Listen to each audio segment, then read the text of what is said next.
We've had expressions like every door is the right door in our province for a long time, but the reality is that most of the time when a young person goes through a door, they're told it's the wrong door.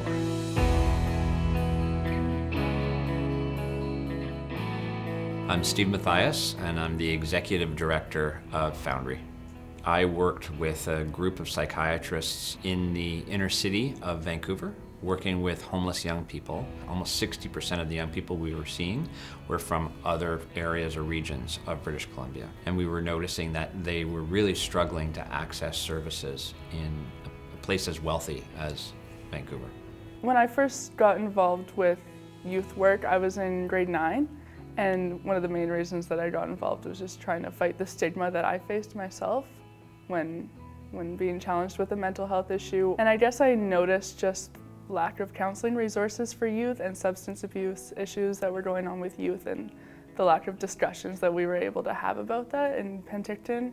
I didn't reach out for support for probably about 3 or 4 years to address my own mental health issues because of stigma and because of a lack of awareness of where I needed to go and what services were available for me. We thought, well, if we just provide enough psychiatric care for them, they'll get better. And then we realized, well, actually a lot of these young people still need housing support. A lot of these young people still need substance use support.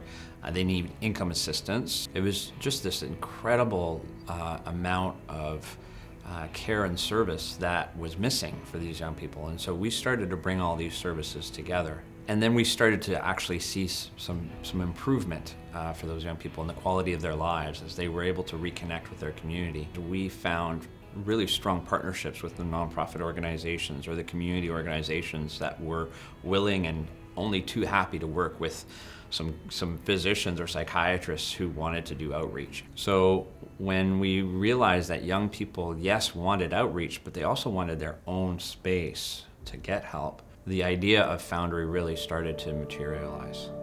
The youth and family engagement and really youth engagement back in the day was when we opened the Granville Youth Health Centre, which has been known as the prototype for Foundry. We really identified a need for young people to have a voice in how services are delivered or have a say in what's important to them. We basically supported a staff member to work alongside young people and develop a youth advisory committee. When Foundry was first launched, it was called a proof of concept, and we were mandated to open 5 centers within 3 years and also kind of prove that it worked. I think if you look back at our first 5 communities, we didn't know how would young people and families in smaller communities design this. And so we went in, I think, with open minds, open hearts around what this could look like. We were all trailblazing, machetes, bruises, and just trying to blaze a trail through very dense,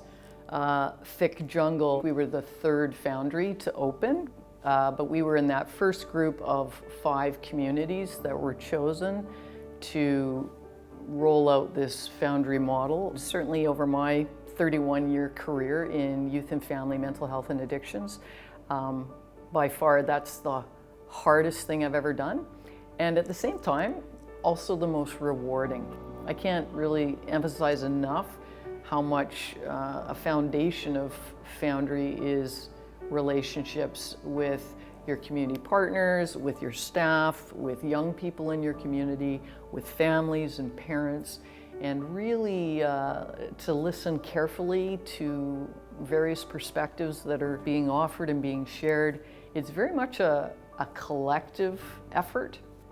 The key piece was learning about peer and family engagement and to the extent of what that would mean within our center and what that would mean in our community going forward. Creating youth advisory committees, family advisory committees, so that they would sit alongside the leadership team was obviously new and revolutionary in many ways. When I first heard about Foundry, it was called the BC Integrated Youth Services Initiative, and right from the very beginning there was a plan to develop one shared provincial brand so that young people and families would recognize it and know where to go for help.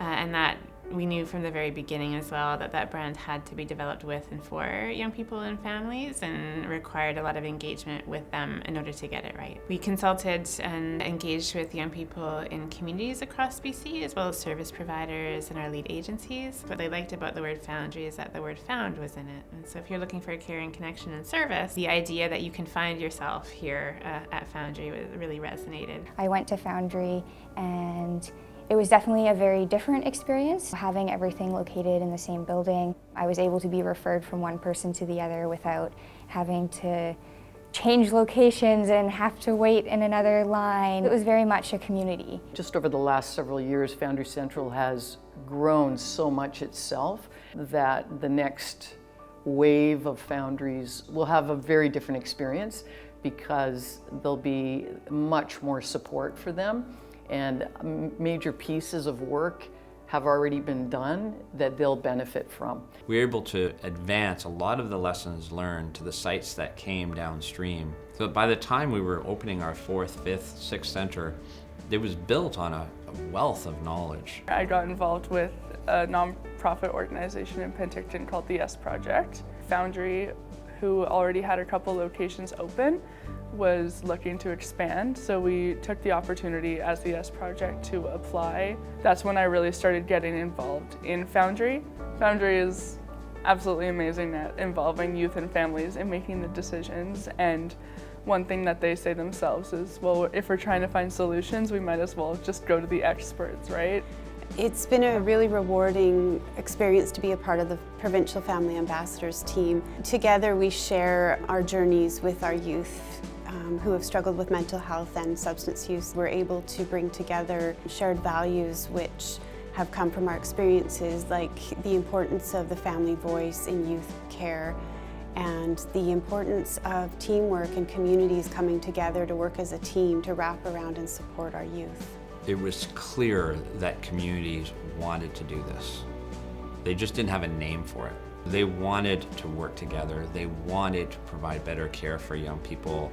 But now that we've been able to name it, it seems like that's caught fire. It's completely changed my life, honestly, and the whole Foundry network has not only helped me with my own mental health issues, but also with my own leadership issues and what it means to be a powerful youth in my community, and how to make a difference on a larger scale if you really want to.